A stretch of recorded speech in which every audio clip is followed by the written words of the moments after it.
Monday here in the North Shore Drive podcast from the Pittsburgh Post-Gazette. I'm Chris Carter, joined today by Ray Fittipaldo, and we're going to explore some interesting points about who the Steelers should be focusing on to keep personnel-wise. Ray Fittipaldo wrote an interesting story about what the Steelers' options are in extending Najee Harris to the fifth-year extension, but also other key players they need to keep their eyes on, and maybe some other players they need to let loose so that they can build more space, get salary cap space on their roster. All that here and more on the North Shore Drive podcast. Let's get into it. You are now listening to the North Shore Drive podcast, a show on all things Pittsburgh sports from the writers of the Pittsburgh Post-Gazette, hosted by Christopher Carter.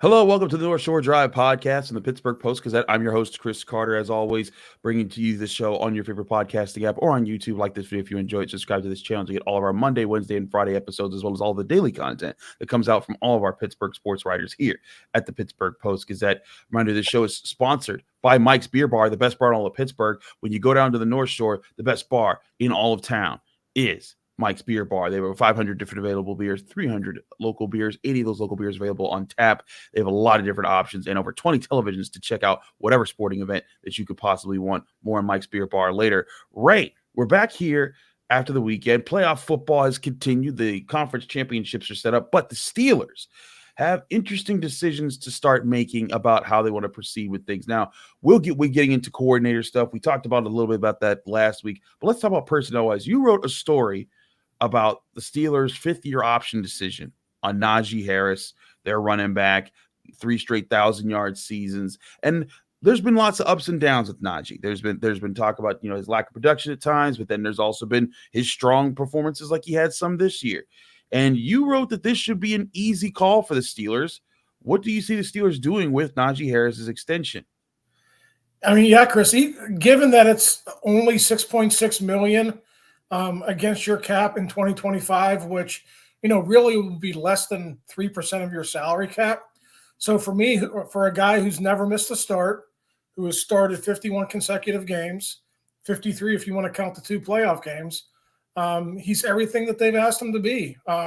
He's not a guy who's going to bust big runs. That's right. That's not who he is, but he does have the demeanor to play in the type of offense that they want to play. And that's a strong running game, a guy that you could lean on.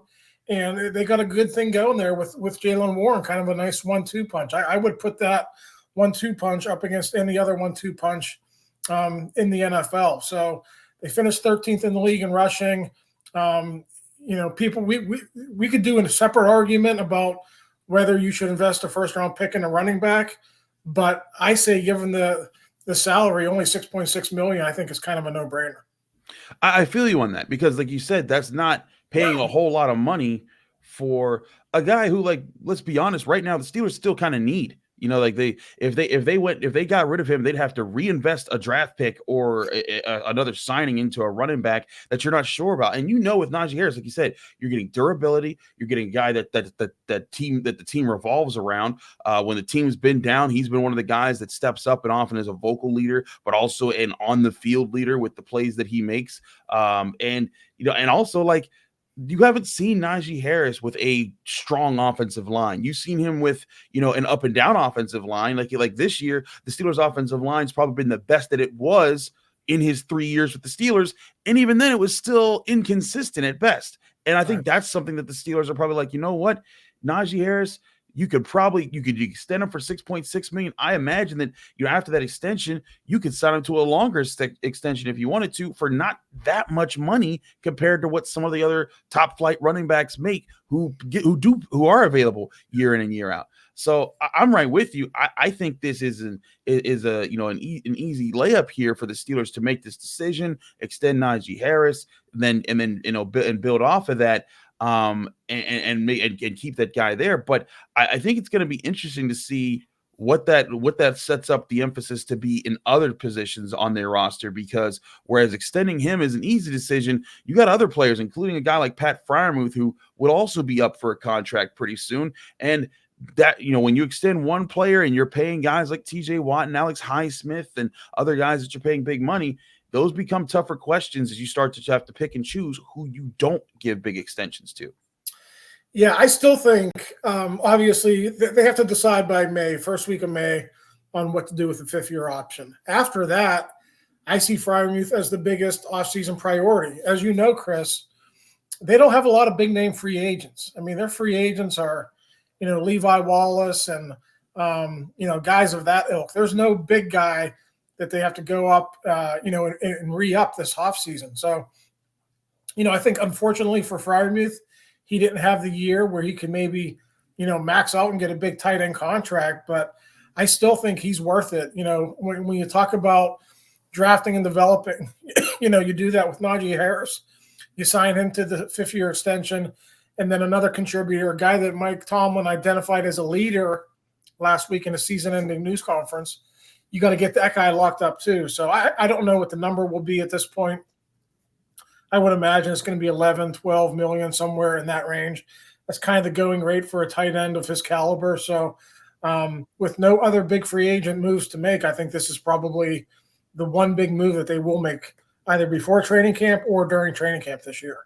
I think it's something they need to make, because Pat Freiermuth, not only the leadership component when Mike Tomlin did say that on Tuesday, but also, I think you've seen he can be a reliable guy over the middle. He's improving as a blocker, and the Steelers need that for whoever is going to be their quarterback moving forward. They need reliable pieces. And also, I think, just position-wise, it is much easier to pay a good tight end than a good wide receiver in today's NFL. Like I don't think that they spend anywhere near as much on Pat Freiermuth as they did say like Deontay Johnson. For example, you look at it like next year, Deontay Johnson's a $15.8 million cap hit. Even when you extend Pat Freiermuth, I think the most he gets is to be like 10 million. It's just for the going rate of tight ends, unless you're like Travis Kelce or someone. And Pat Freiermuth's not on that level yet. And, I'm not sure if he gets there in his career, but he's still a pretty good tight end. I think you can pay him $8 to $10 million a year, but yeah, I think that's where he's in an interesting position that he could get paid to stick around with the Steelers for quite some time. Yeah, I think, people talk about, well, I want to see what Kenny Pickett looks like with a real offensive coordinator. Well, I mean, I think the Steelers have underutilized Pat Freiermuth. I mean, you watch these divisional playoff games over the weekend, Chris. Sam Laporta, really good player. George Kittle, really good player. I mean, we could talk about every single tight end and how the middle of the field was utilized by those offensive coordinators and those quarterbacks. So I'm kind of intrigued about what Freiermuth can do with an offensive coordinator who knows how to attack the middle of the field, with a quarterback who's maybe a year older and a year wiser, and is maybe better to get him involved in the offense. So I still think there's a lot of potential to tap there. I don't think we've seen the best of Pat Freiermuth, and I think if they can get the coordinator situation straightened out, I think he could even take a step and become an even better player. And I think that's what we're all waiting for here as he enters year 4. That's going to be the interesting thing, right? Year 4 is always a big year for that. And listen, we've seen a lot of guys get re-signed by the Steelers. I wonder if we start to see like the holdout situation that we saw, from TJ Watt and then from Deontay Johnson. Alex Highsmith didn't really participate in that. He kind of showed up to every practice and then he got paid. But I do wonder if that trend is kind of broken now, and if Pat Freiermuth will be fine there. And also because I feel like it's a little different for a tight end versus guys that are wearing a tread on their bodies as much as like an edge rusher might during training camp. But we also have to talk about the guys who the Steelers probably aren't bringing back. And that's another question that leads to questions about salary cap space to create opportunities for new players. We'll talk about the players that we think the Steelers are most likely to cut and who might also be some surprise cuts here on the other side of the break of the North Shore Drive podcast from the Pittsburgh Post-Gazette. Chris Carter, Ray Fittipaldo, stick with us. We got a lot to discuss. But first, I want to remind you this show is brought to you by Mike's Beer Bar, the best bar in all of Pittsburgh.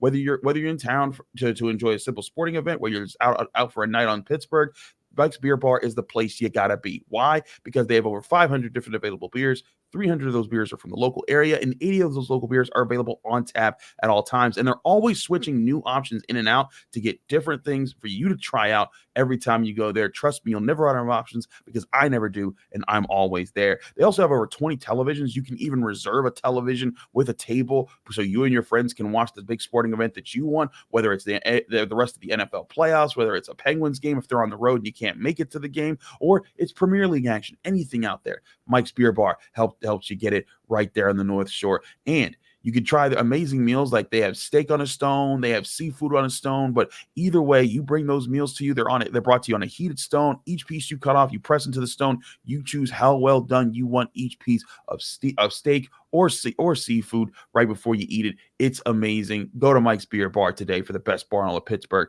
and when you get there, tell them Chris sent you.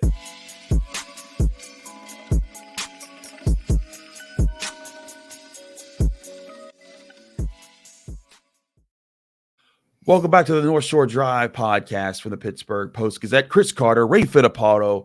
We talked about Najee Harris. We talked about Pat Freiermuth. Those seems like those should be gimmies. But let's talk about some of the players who we expect the Steelers to at least get rid of.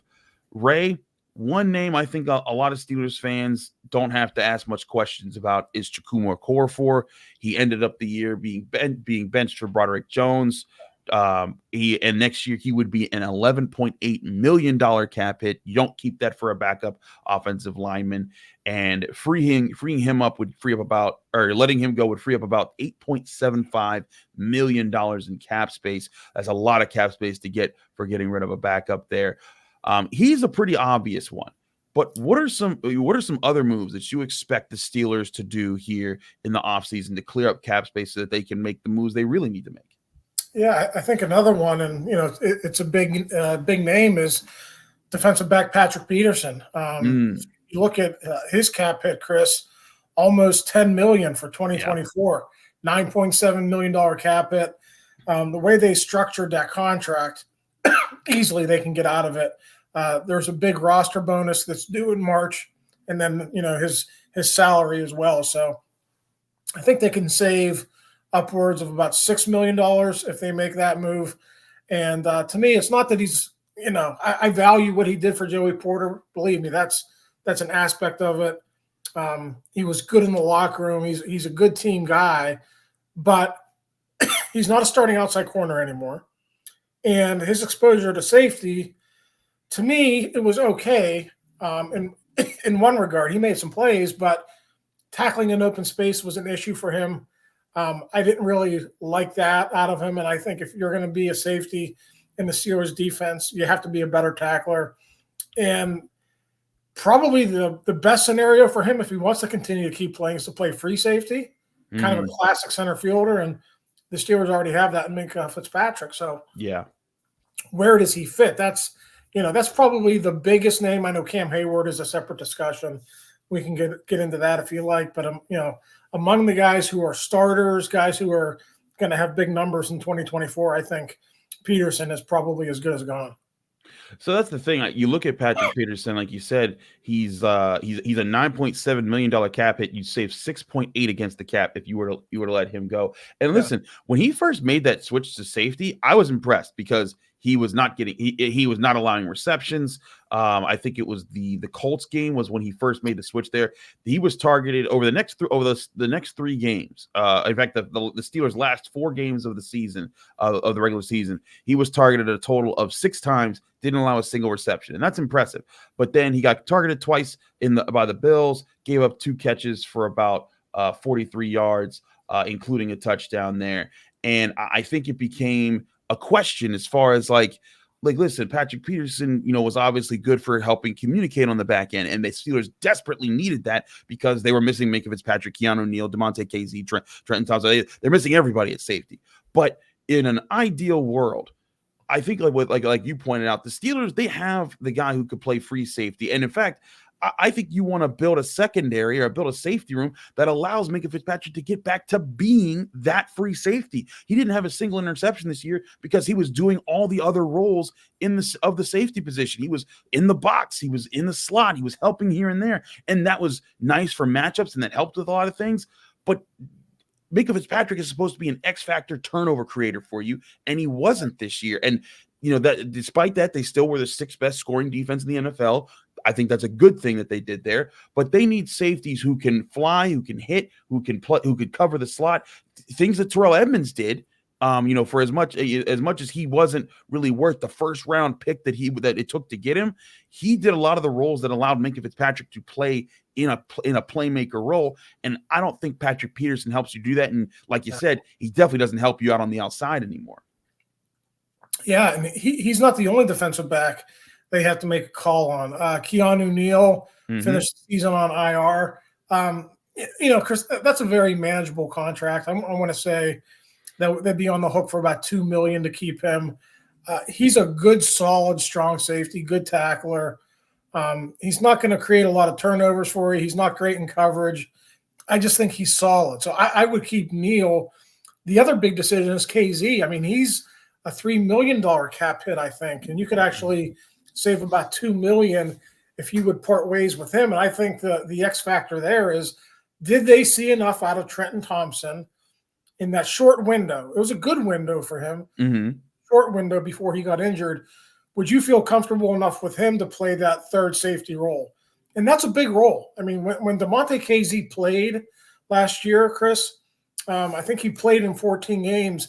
He played 81% of the snaps. So that's a position where they really count on him, the way they are playing those 3 safety packages. So, that's a factor. Maybe they do keep KZ because they value that so much. But if Trenton Thompson is ready for a bigger role, he's much cheaper. And, I think they could maybe get away with that. One other consideration, suspension history for substance abuse, now suspension history for health and play or safety standards. So it's not just his play. It's how much can you count on him if he gets another hit and he's suspended. And, that's a whole different story. That is a whole different story. And again, I also think Damontre KZ, he is a hard hitter when he lines things up, but he's not I don't think he's a guy who makes tackles on every angle on every part of the field. And he doesn't have the bigger bodied guy to kind of match up with tight ends the way you'd want, which again would force you to, bring Minkah Fitzpatrick out of his position there. While you do want another guy who could play deep safety to allow Minkah Fitzpatrick to kind of move around a good bit in your defense, I do feel like the Steelers need to add someone to the safety room that can add some versatility a little bit more, be a guy who could either play back and let Keon ONeal be the box guy, or a guy who can play up and, you have Damontre KZ be another deep guy with Minkah so he can do more patrolling and kind of play that robber role over the middle where he spies on the seams and you kind of let him range around and be that X factor guy.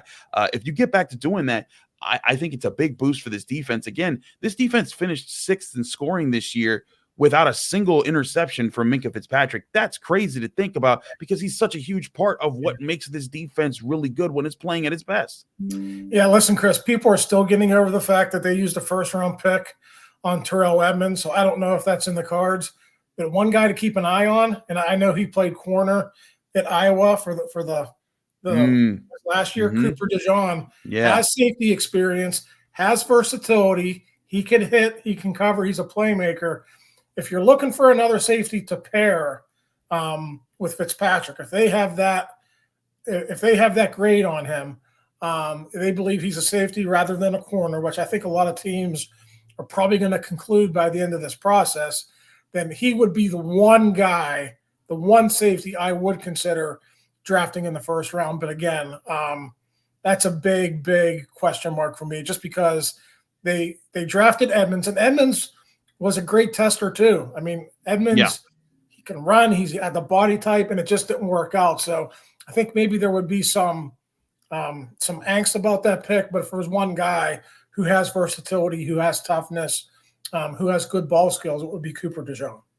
I like Cooper DeJean. I like him because he's also a playmaker. Like they put him, they let him return kicks sometimes, and he was dangerous there. And if you could get a leader like that in your secondary to boost things, a guy who could come in, be a playmaker, be a young playmaker who develops with Joey Porter Jr. And can be a contributor with Minkah Fitzpatrick. And also, if he's able to play corner and safety, he could be a Cam Sutton type. that adds more flexibility to what they've liked to do in the Steelers secondary. I think it's a great idea to be looking at him. But of course, there's lots of positions to be looking at. Offensive tackle, center, linebacker, defensive tackle shouldn't be out of consideration. I want to explore with Ray what the Steelers' priorities should be moving forward, along with some of the other cuts that might be coming here for the Pittsburgh Steelers on the North Shore Drive podcast. More on them right after this break here. Stick with us.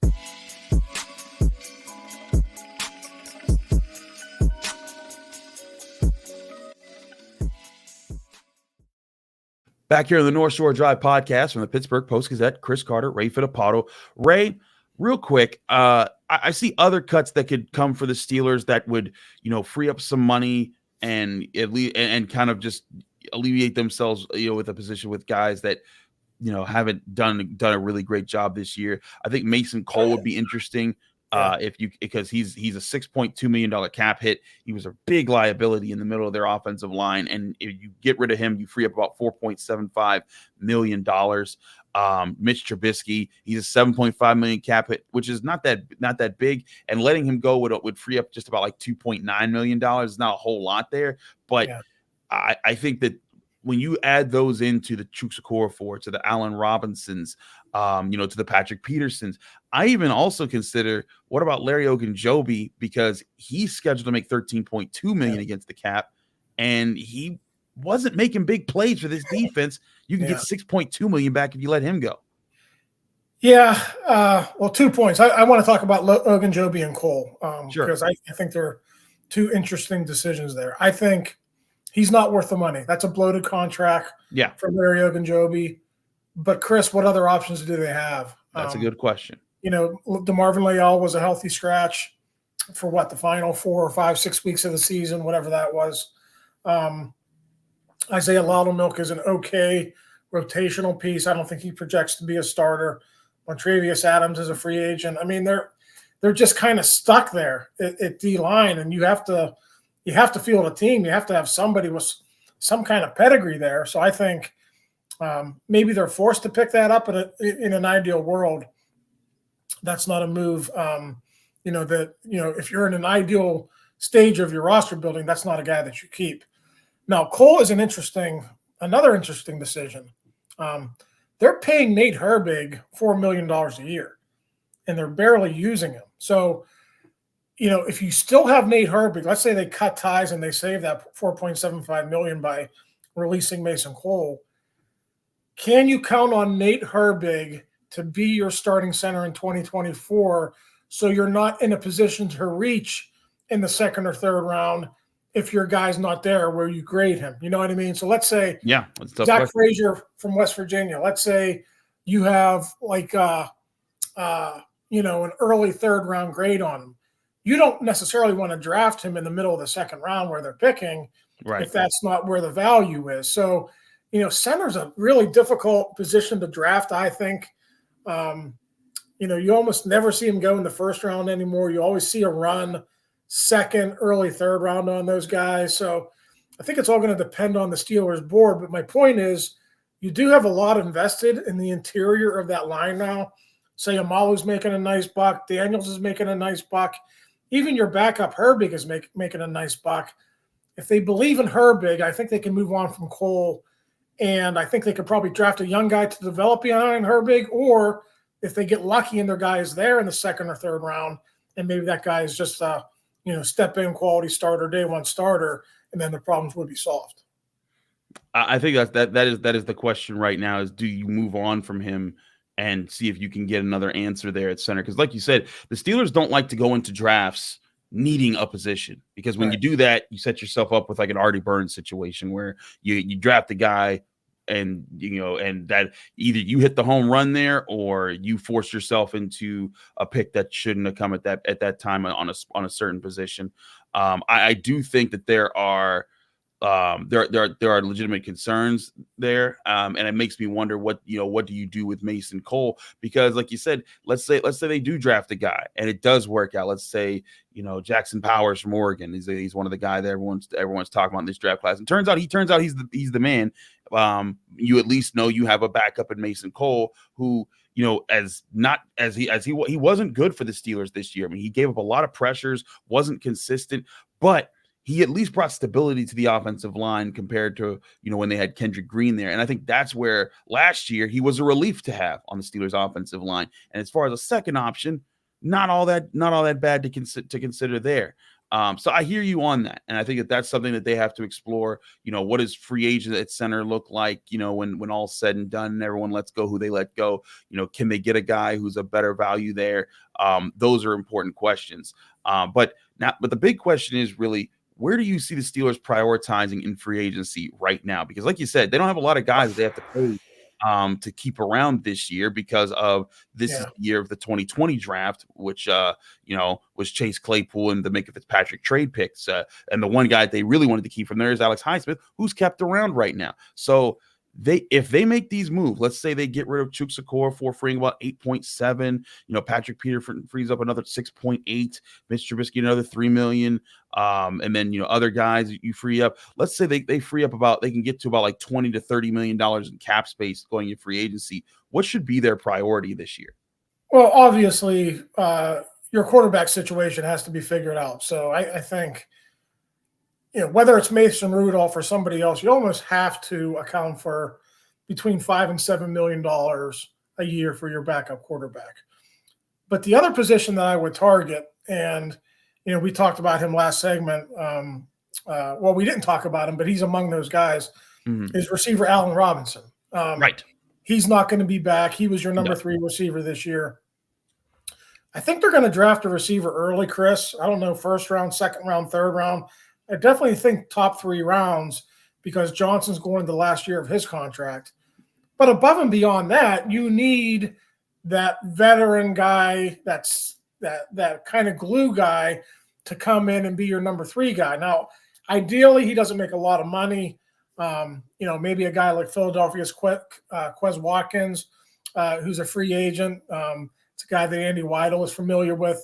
Maybe you bring him in here on a relatively cheap deal, and he could be that stability that you're looking for until these younger receivers step up. So that's the one position I'm looking at. Obviously, you can go D-line, you can go O-line, you can go inside linebacker. There's a lot of holes here that have to be filled in, but those positions are also pretty strong in the draft. I mean, do you want to invest in an offensive lineman, Chris, when this tackle class is very deep again? Even the interior offensive line class, there's depth there. There's not a lot of first-round guys, but there's a lot of depth there. And it's not a great draft for defensive linemen.